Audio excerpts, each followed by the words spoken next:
Capítulo 14. O gênero mental.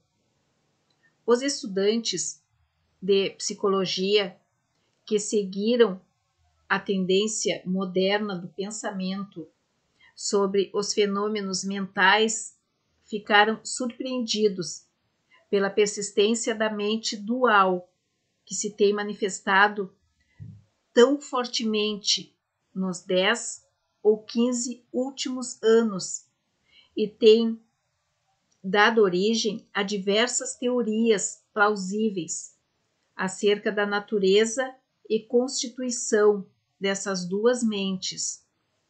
O falecido Thompson J. Hudson adquiriu grande popularidade em 1893, quando propôs sua bem conhecida teoria das mentes objetivas e subjetivas, que ele afirmou existir em cada indivíduo. Outros escritores atraíram praticamente a mesma atenção com as teorias sobre as mentes consciente e subconsciente, mentes voluntárias e involuntárias, mentes ativa e passiva, etc, etc. As teorias dos diversos escritores diferem entre si, mas permanece o princípio subjacente da dualidade da mente. O estudante de filosofia hermética se vê forçado a rir quando lê e ouve qualquer coisa sobre todas essas novas teorias acerca da dualidade da mente. Cada escola aderindo incisivamente à sua própria teoria favorita e reivindicando ter descoberto a verdade. O estudante se reporta às páginas da história oculta e nas origens longínquas dos preceitos ocultos. Encontra referências à antiga doutrina hermética do princípio do gênero no plano mental. A manifestação do gênero mental é aprofundando seu exame, ele concluiu que a antiga filosofia tinha conhecimento do fenômeno da mente dual e dele deu conta pela teoria do gênero mental. Essa ideia do gênero mental pode ser explicada em poucas palavras aos estudantes que estão familiarizados com as modernas teorias há pouco aludidas. O princípio masculino da mente corresponde à chamada mente objetiva, mente consciente, mente voluntária, mente ativa, etc. E o princípio feminino da mente corresponde à chamada mente subjetiva, mente subconsciente, mente involuntária, mente passiva, etc. Sem dúvida, os preceitos herméticos não concordam com as diversas teorias modernas sobre a natureza das duas fases da mente, nem admitem muitos fatos atribuídos a seus dois aspectos respectivos, porque muitas teorias e afirmações são bastante improváveis e incapazes de resistir ao teste da experiência e da demonstração.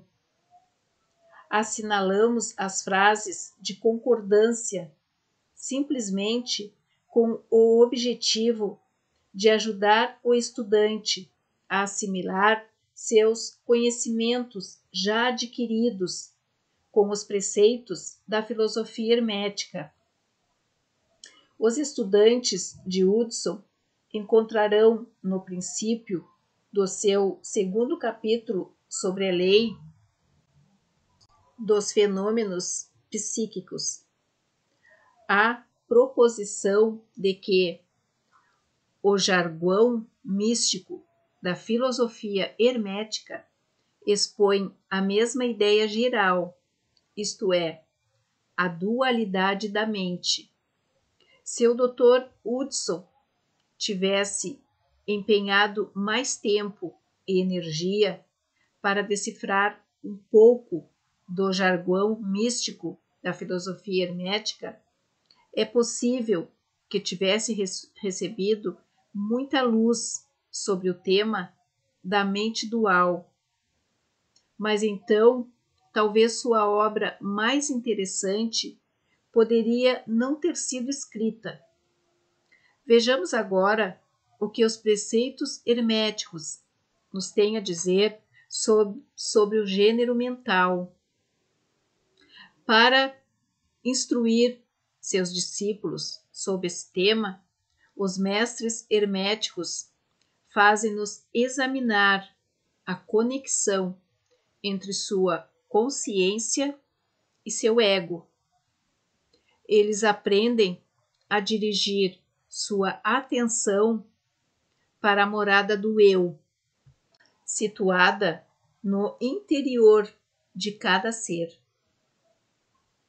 Cada estudante é levado a ver que sua consciência lhe faz primeiro uma apresentação da existência do seu ser, o que se manifesta na afirmação eu sou.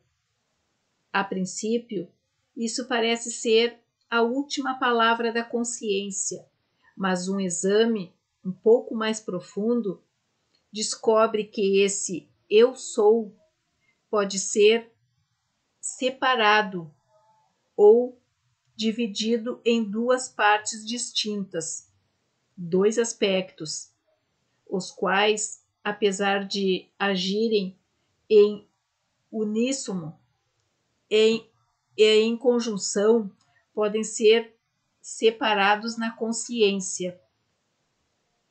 Ainda que à primeira vista só pareça existir um eu, um exame mais cuidadoso e profundo mostra que existe um eu e um mim.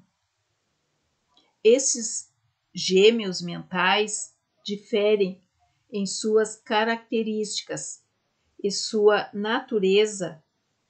É um exame desta e dos fenômenos que dela procedem poderá lançar luz sobre muitos dos problemas da influência mental.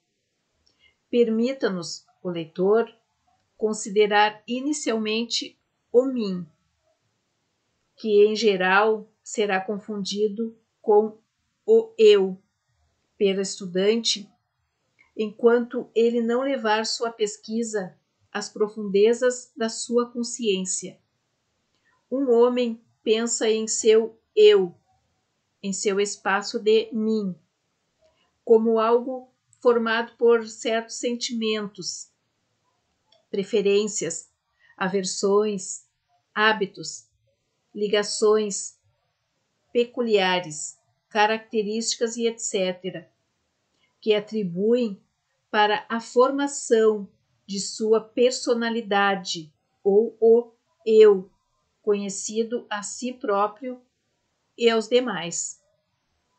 Ele sabe que esses sentimentos e emoções mudam, nascem e morrem e estão sujeitos aos princípios do ritmo e da polaridade que o levam de um sentimento extremo a outro.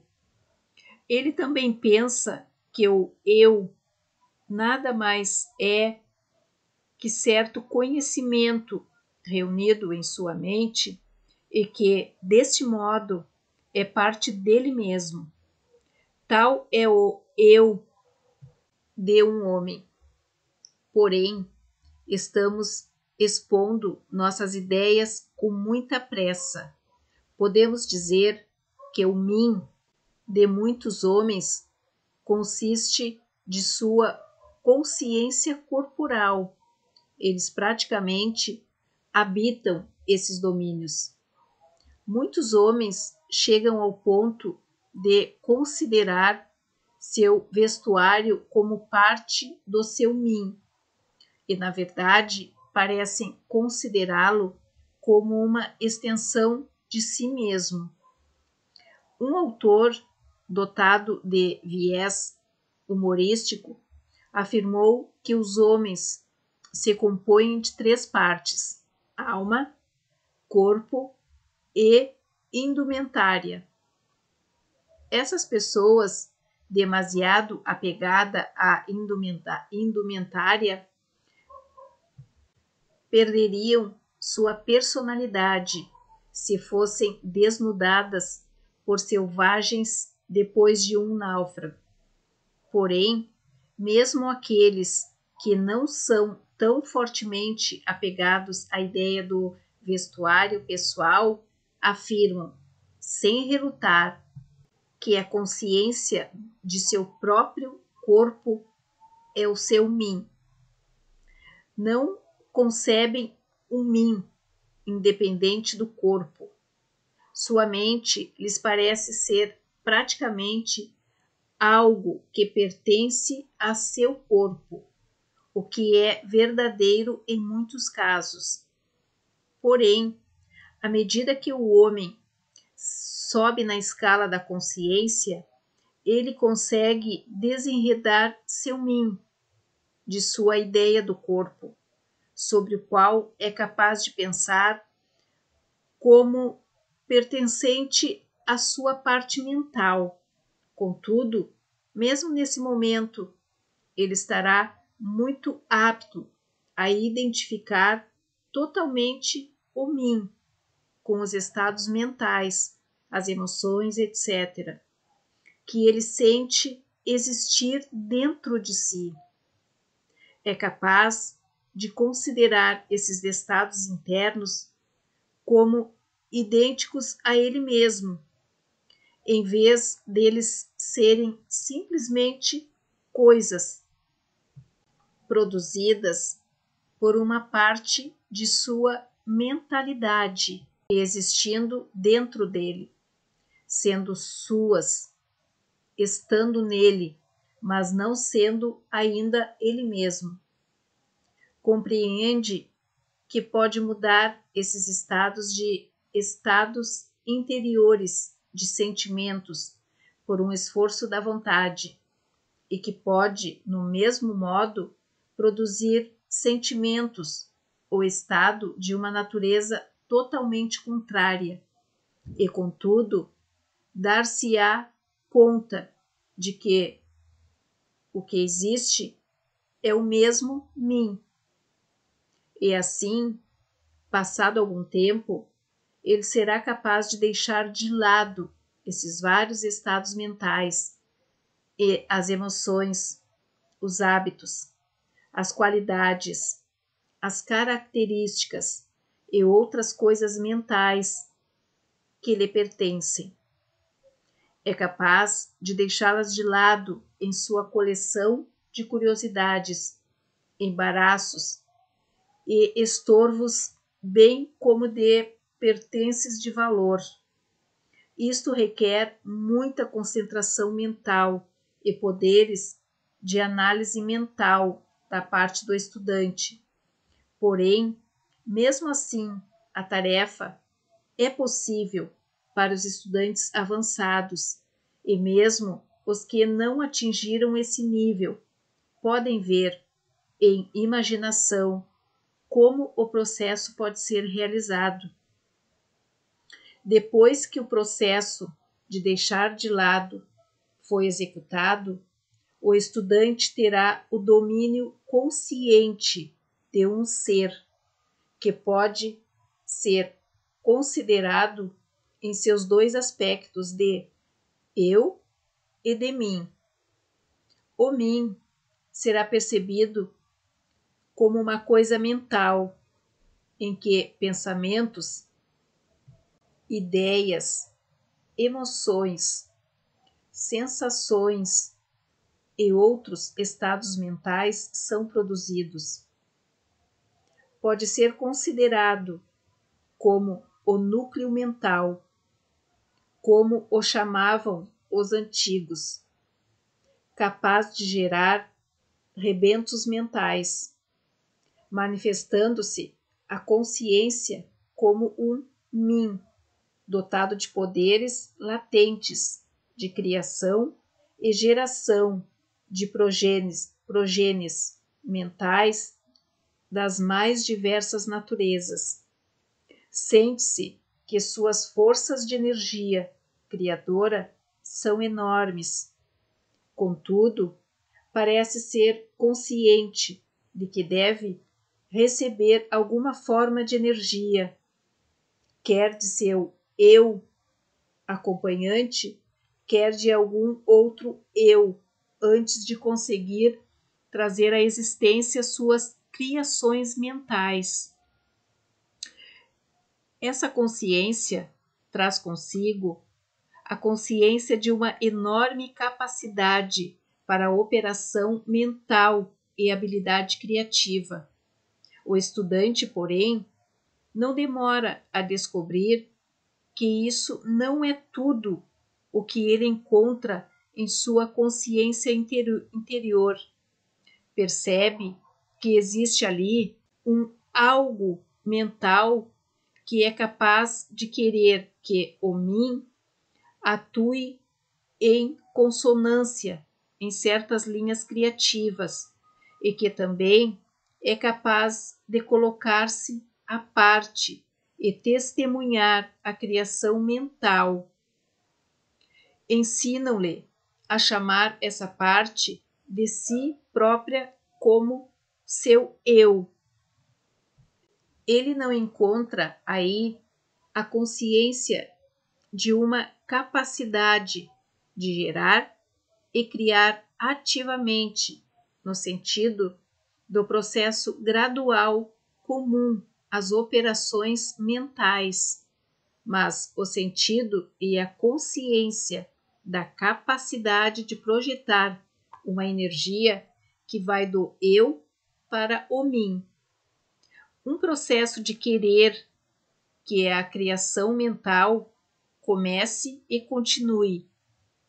Ele também percebe que o eu é capaz de colocar-se à parte e testemunhar a criação e a geração mental do mim. Esse aspecto duplo existe na mente de cada pessoa. O eu representa o princípio masculino do gênero mental. O mim representa o princípio feminino. O eu representa o aspecto de ser. O mim, o aspecto de vir a ser. Devemos saber que o princípio da correspondência opera neste plano do mesmo modo que o faz no grande plano em que é feita a criação dos universos. Ambos são semelhantes, porém muito diferentes em grau. Assim em cima como embaixo, assim embaixo como em cima. Esses aspectos da mente, os princípios masculino e feminino, o eu e o mim, considerados em relação com os famosos fenômenos mentais e psíquicos, dão a chave mestra que nos permite adentrar essas regiões desconhecidas e extremamente obscuras de operação e manifestação mental. O princípio de gênero mental manifesta a verdade subjacente ao vasto campo dos fenômenos de influência mental, etc. A tendência do princípio feminino consiste sempre em receber impressões, ao passo que a tendência do princípio masculino consiste sempre em dá-las ou exprimi-las. O princípio feminino tem um campo de operação muito mais variado do que o princípio masculino. O princípio feminino conduz o trabalho da geração de novos pensamentos, conceitos, ideias, inclusive as obras da imaginação. O princípio masculino contenta-se com o trabalho da vontade em suas diversas fases. E assim, sem o auxílio ativo da vontade do princípio masculino, o princípio feminino pode contentar-se com a geração de imagens mentais, que são o resultado de impressões recebidas de fora, em vez de produzir criações mentais originais. As pessoas que conseguem prestar atenção ininterrupta a um determinado assunto empregam ativamente os dois princípios mentais, o feminino para o trabalho ativo de geração mental e a vontade masculina para estimular e energizar a porção criativa da mente. A maioria das pessoas realmente emprega o princípio masculino com parcimônia e dão-se por satisfeitas em viver de acordo com os pensamentos e as ideias instiladas em seu mim, a partir do eu de outras mentes. Não nos move aqui, porém, a intenção de insistir nessa fase do tema, que pode ser estudada em qualquer bom manual de psicologia, com a chave que demos ao leitor no que diz respeito ao gênero mental. O estudante dos fenômenos psíquicos está ciente dos admiráveis fenômenos classificados sob o título de telepatia, transmissão de pensamento, influência mental, sugestão, hipnotismo, etc.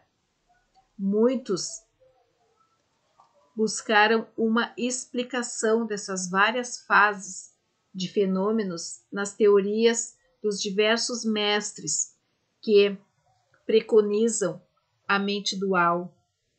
Em certa medida, estão certos, porque há claramente uma manifestação de duas fases distintas da atividade mental.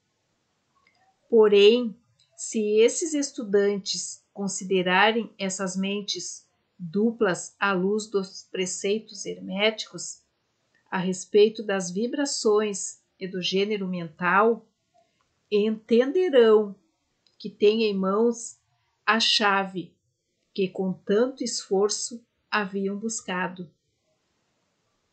Nos fenômenos de telepatia, vê-se como a energia vibratória do princípio masculino é projetada para o princípio feminino de outra pessoa, e como esta toma o pensamento embrionário e o desenvolve até a maturidade. A sugestão e o hipnotismo operam da mesma maneira. O princípio masculino da pessoa que dá as sugestões dirige um fluxo de energia vibratória ou uma força de vontade para o princípio feminino de outra pessoa, e esta, ao aceitá-la, recebe-a em si mesma e age e pensa de conformidade com ela. Uma ideia assim alojada na mente de uma pessoa cresce e se desenvolve, e com o tempo é vista como a melhor produção mental do indivíduo, embora seja, na verdade, como o ovo do cuco, colocando no ninho do pardal, onde destrói a verdadeira progenie e se põe no ninho. O método normal é fazer com que, na mente de uma pessoa, os princípios masculino e feminino se coordenem e atuem em estreita ligação uma com a outra. Infelizmente, porém, na pessoa comum, o princípio masculino é demasiado lento para agir. A demonstração de boa vontade é muito incipiente e a consequência é que essas pessoas são controladas quase que totalmente pela mente e pela vontade de outras pessoas, as quais elas permitem pensar e querer em seu lugar. Em que medidas os pensamentos ou as ações originais nascem da mente de uma pessoa comum? Em sua maioria, as pessoas comuns não são meras sombras ou ecos de outras, que têm vontades ou mentes mais fortes que as delas. Isso acontece porque a pessoa comum vive quase totalmente em sua consciência do mim, sem se dar conta de que possui algo como um eu. Esta polaridade no seu princípio feminino da mente e permite-se que o princípio masculino, em que se aloja a vontade, permaneça inativo e sem uso. Os homens e as mulheres fortes do mundo manifestam invariavelmente o princípio masculino da vontade, e a sua força depende materialmente desse fato. Em vez de viver das impressões dadas às suas mentes pelos outros, dominam sua própria mente por sua vontade, obtendo a espécie desejada de imagens mentais e, além disso, dominam do mesmo modo a mente dos outros. Como as pessoas fortes implantam seus pensamentos embrionários na mente das massas, levando-as, assim, a pensar de acordo com seus desejos e vontades. É por isso que as massas são formadas por pessoas de índole tão passiva, incapazes de ter ideias próprias ou de usar suas próprias capacidades de atividade mental. A manifestação do gênero mental pode ser observada ao nosso redor todos os dias da vida. As pessoas magnéticas são as que podem empregar o princípio masculino com o fim de incutir suas ideias nos outros. O ator que faz o público chorar ou rir ao seu bel prazer está usando esse princípio. E sucessivamente o mesmo acontece com outras pessoas bem-sucedidas. O orador, o estadista, o pregador, o escritor ou qualquer pessoa que conte com a admiração do público. A influência particular exercida por algumas pessoas sobre outras se deve à manifestação do gênero mental, nos moldes da linha vibratória acima indicada. Neste princípio, encontra-se o segredo do magnetismo pessoal, da influência pessoal, da fascinação, etc., assim como os fenômenos geralmente agrupados sob o nome de hipnotismo. O estudante que se familiarizou com os fenômenos geralmente chamado de psíquicos terá descoberto o importante papel desempenhado nos ditos fenômenos por essa força que a ciência chamou de sugestão, com que se quer dar a entender o processo ou método pelo qual uma ideia é transferida à mente de outra, ou sobre ela impressionada, levando a segunda mente a atuar em consonância com ela. Um perfeito entendimento da sugestão é necessário para se compreender com inteligência os variados fenômenos psíquicos que estão na base da sugestão. Contudo, ainda mais necessário é um conhecimento da vibração e do gênero mental para o estudante da sugestão, porque o princípio da sugestão, como um todo, depende do princípio de gênero mental e da vibração. Os escritores e mestres da sugestão têm o hábito de explicar que a mente objetiva ou voluntária é o que cria a impressão mental ou a sugestão na mente, objetiva ou involuntária. Porém, não descrevem o processo nem nos oferecem, na natureza, qualquer analogia que nos ajude a entender melhor a ideia. Contudo, se o leitor quiser refletir sobre a questão à luz dos preceitos herméticos, não lhe será difícil constatar que o fortalecimento do princípio feminino pela energia vibratória do princípio masculino está em concordância com as leis universais da natureza e que o mundo natural oferece incontáveis analogias por meio dos quais o princípio pode ser compreendido. Com efeito, os preceitos herméticos mostram que a própria criação do universo segue a mesma lei e que em todas as manifestações criativas nos planos espiritual, mental e psíquico está sendo em operação o princípio de gênero. Essa manifestação dos princípios masculino e feminino, assim em cima como embaixo, assim embaixo como em cima, e mais ainda, quando se assimila e compreende o princípio de gênero mental, os diferentes fenômenos da psicologia tornam-se imediatamente suscetíveis de classificação e estudo inteligentes, em vez de permanecerem obscuros.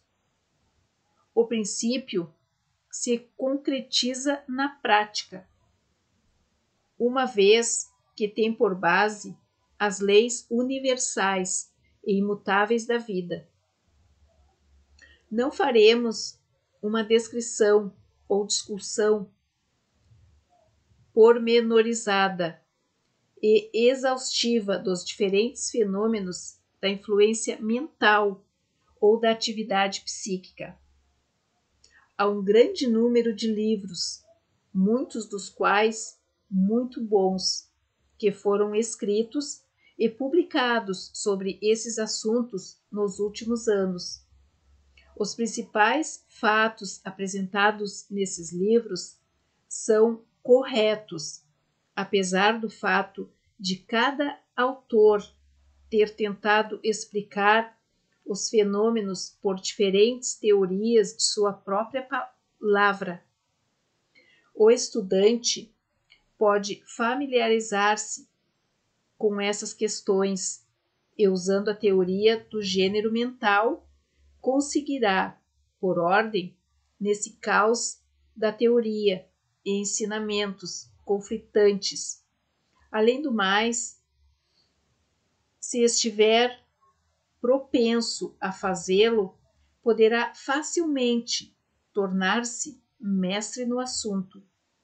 O objetivo do presente trabalho não é fazer um relato abrangente dos fenômenos psíquicos, mas dar ao estudante uma chave mestra, por meio da qual ele possa abrir as inúmeras portas que levam às partes do templo do conhecimento que ele talvez queira explorar.